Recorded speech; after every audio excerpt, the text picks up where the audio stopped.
Analizamos conceptos de macroeconomía, repasando un poco algunos términos que fuimos aprendiendo y que ciertamente es motivo de análisis y estudio. De entrada, un poquito lo que es la inflación. La primera variable clave que estudia la macroeconomía, y sabemos que la inflación obedece al estudio del aumento general, persistente y sostenido del nivel global de precios. Estamos hablando de un control que lo realiza el Banco Central a través del índice de precios al consumidor, y es una variable clave para lo que hace al costo de vida de toda población, ¿sí? Otra variable que fuimos estudiando es el desempleo y otra la pobreza. Hoy el desempleo combinado con la inflación causa estragos en nuestra economía, ya que no le permite a aquel desempleado poder acceder mínimamente a comprar insumos para la canasta básica. Y generalmente terminan o en la delincuencia o migrando de país, ¿sí? Eso suelen ser las consecuencias inmediatas en ese aspecto. Otro concepto que es importante tenerlo presente es el Producto Interno Bruto y el Producto Nacional Bruto. ¿Cuál es la diferencia? Utilizamos el Producto Interno Bruto y el Nacional Bruto para medir los niveles de crecimiento económico. Es decir, si yo quiero analizar la perspectiva económica a mediano y largo plazo, utilizo estos indicadores. Cierto, el PIB, Producto Interno Bruto, es el que más usamos en Latinoamérica, ya que computa los valores finales de todos los bienes y servicios que se producen a nivel territorial, a nivel local, a diferencia del PNB, que considera solamente empresas extranjeras sin importar dónde estén radicadas las mismas. Es decir, empresas como McDonald's, que está aquí, o Burger King, que está también aquí, todo eso que lo que producen se considera para el PIB, no así para el PNB, a modo de ejemplo, ¿verdad? Dentro de lo que es una variable de importancia para medir los grados de desarrollo económico, habíamos mencionado al Producto Interno Bruto Real per cápita. ¿Qué es el Producto Interno Bruto Real per cápita? Nos revela el esfuerzo promedio productivo por persona, ¿sí? Es un indicador, ¿sí? Es un indicador muy utilizado para medir los grados de desarrollo económico. Es el más utilizado. Países como Japón, China están por encima de los $40.000 anuales de PIB real per cápita. Países como el nuestro, tal vez dentro de la región latinoamericana, estamos con 4.000, 5.000 nada más, ¿verdad? Es un poquito para comparar y bueno, eventualmente entender esa distancia entre la productividad de un país y la otra, ¿verdad? Todo esto está controlado a través del Banco Central. Ciertamente las variables macroeconómicas y todo lo que es la política monetaria, la autoridad monetaria por excelencia es el Banco Central. Y hace un poco el control, ¿verdad? Hace el control de todas las variables, especialmente la inflación y el Producto Interno Bruto y el Nacional Bruto, sobre todo estas dos variables. Pero sí, entendamos que es la autoridad monetaria por excelencia, se encarga de imprimir dinero, se encarga del análisis de las reservas de divisas, entre otras funciones de importancia. Bueno, hablamos también un poco de historia y nos remontamos a la era keynesiana del siglo pasado, en donde la economía está obligada a cambiar su rumbo para fundamentalmente estudiar o analizar, mejor dicho, como un todo el problema económico. Es decir, ya no como partes, antiguamente la microeconomía se tenía así, sino como un todo. Y de hecho que la prioridad básicamente es el Estado, su intervencionismo moderado, saliendo un poco en contra de ese concepto exclusivo de libertad y libertinaje económico, ¿sí? Por eso decimos que la macroeconomía en nuestra materia surge un poco tras la caída de la Bolsa de Valores de Nueva York en 1929, tras la crisis de Wall Street. Y ahí aparece la figura de Keynes para un poco traer luz respecto al diseño y a la planificación económica. En contra de ese laissez-faire, laissez-passer, dejar de hacer, dejar pasar, el mundo camina igual. No, el Estado tiene que ser protagonista y estar controlando, y por eso la macroeconomía, entiéndase como un concepto de estudio de la economía en forma global o en su conjunto. ¿Cuáles eran sus divisiones? Repasemos. Teoría de los agregados y teoría general del equilibrio y crecimiento. Ahí analizamos los agregados, por ejemplo, las variables tales como demanda agregada, oferta agregada, PIB, PNB, inversión nacional, ¿verdad? Y en la otra, que es teoría general del equilibrio y crecimiento, todas estas variables como el desempleo, la inflación, las reservas de divisas, el tipo de cambio, que hacen al proceso de estabilización. Y a partir de ahí nos entramos un poco, ¿cierto?, a analizar, bueno, ¿y por qué es tan mala la inflación? ¿Y por qué tiene que haber todo un ente que debe controlar las variables económicas? De hecho, que el Banco Central hace un estudio permanente y, cierto, apunta, reitero, a la calidad de vida. Hay tres tipos de inflación, recordemos: la moderada, la galopante y la hiperinflacionaria. La moderada es leve y casi imperceptible el aumento de precios. La galopante sí, ya es perseverante, ya estamos hablando de un aumento de la inflación del casi 10% al año, ¿verdad? Y la hiperinflacionaria ya es violenta la expansión de precios, ¿verdad? Se dio con Bolivia en el 84, se dio hace poco con Venezuela, que ya hablamos de un aumento fuerte y permanente de los precios, ¿verdad? Y también, naturalmente, la moneda pierde valor frente a otras monedas. Un poquito esa es la parte de mayor importancia dentro del rol del Banco Central. También el Banco Central analiza a los ciclos económicos, ¿sí? De hecho que hay voy a tratar de compartir un poquito pizarra aquí, ya que hay un gráfico muy interesante que habla sobre los ciclos económicos y que me gustaría volver a tocar con ustedes. De hecho que dentro de la construcción de los ciclos económicos, forma parte al menos de vital importancia poder analizarlo, comprenderlo. Ahí voy a dibujar el eje de la ordenada y el eje de la abscisa, y un poquito el comportamiento, ¿sí? Observamos fluctuaciones de la actividad económica. Puede ser así, puede ser así. A este eje le llamamos PIB. A este eje le llamamos años, tiempo. Entonces observamos que acá se dan fenómenos de pico o auge económico, ¿sí?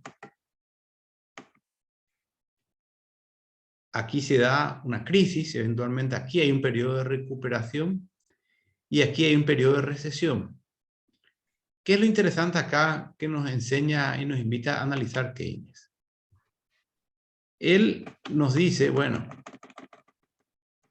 lo importante que en una economía puede haber momentos de bonanza, te dice, pero le hace mucho daño a la economía.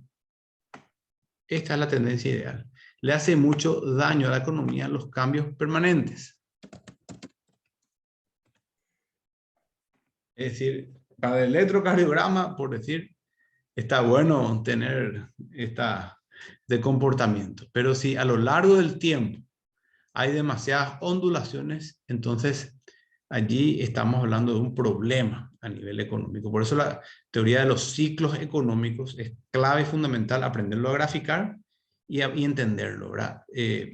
Minimizar los impactos en los ciclos económicos debe ser una tarea afanosa de cualquier política económica. Indefectiblemente, el Estado, el gobierno, debe hacer numerosos esfuerzos en la búsqueda de amortiguar los efectos. O sea, si de repente va a haber un crecimiento demasiado fuerte, no es necesario que sea tan fuerte.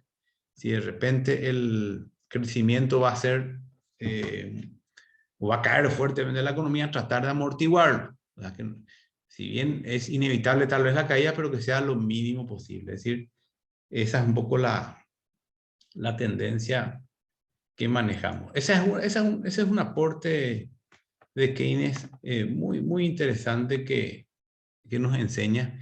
El otro aporte es el equilibrio macroeconómico. Habíamos aprendido ciertamente una fórmula, S menos I es igual a G más TR menos T más XN. ¿Sí? Voy a volver a compartir de vuelta la pantalla. De hecho que ahí,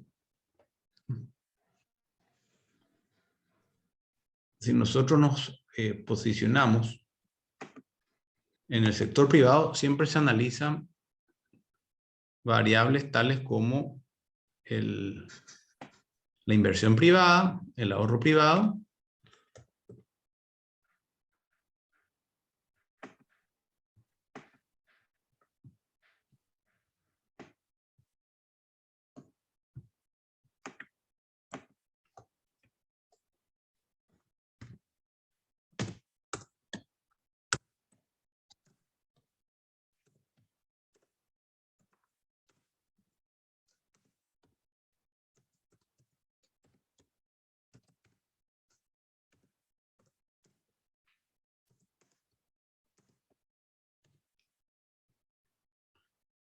donde entendamos un poquito que S le llamamos ahorro, I le llamamos a la inversión, G le llamamos a los gastos públicos, TR es las transferencias o donaciones. Si yo les digo gasto público total, me estoy refiriendo a estos dos, la sumatoria. Yo les digo, el gasto público total del gobierno fue de 100. Entonces, esta sumatoria es 100, ¿verdad? Y está la recaudación impositiva. ¿Qué te dice? Que si, por ejemplo, los gastos públicos más las transferencias son mayores a los impuestos, hay lógicamente un déficit fiscal. Es decir, estamos gastando más de lo que recaudamos. Es un problema.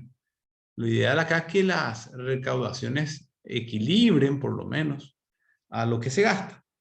Y XN es la exportación neta. Entonces, yo le puedo de repente consultar, preguntar, ¿qué pasa si el ahorro, por ejemplo, supera la inversión en 40? Entonces, esta resta es 40 y al tratar de formularlo, ya voy despejando mis variables, ¿verdad? El gasto público total, por ejemplo, puede superar a la recaudación en 100, entonces todo esto ya es 100. ¿Y cuánto es la exportación neta? Es directamente una ecuación rápida, es decir, paso este miembro con el signo cambiado y me da 40 y 100, ahí me da menos 60. ¿Qué quiere decir eso? Que las importaciones superan a las exportaciones en 60. Hay una balanza de pagos negativa en este caso, ¿verdad? Particular, ¿verdad? Estas exportaciones netas son las que Keynes un poquito le llama diferencial entre el aporte, o sea, perdón, entre la recaudación versus, perdón, entre las exportaciones versus las importaciones, ¿sí? Un poquito la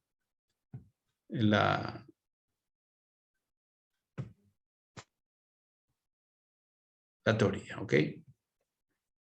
Acá, volviendo un poquito a nuestra tendencia ideal en los ciclos económicos, entonces nos dice que la economía puede llegar a producir mucho, ¿sí? La brecha de producción puede llegar a ser positiva. ¿Qué es la brecha de producción? La producción potencial o ideal menos la producción efectiva.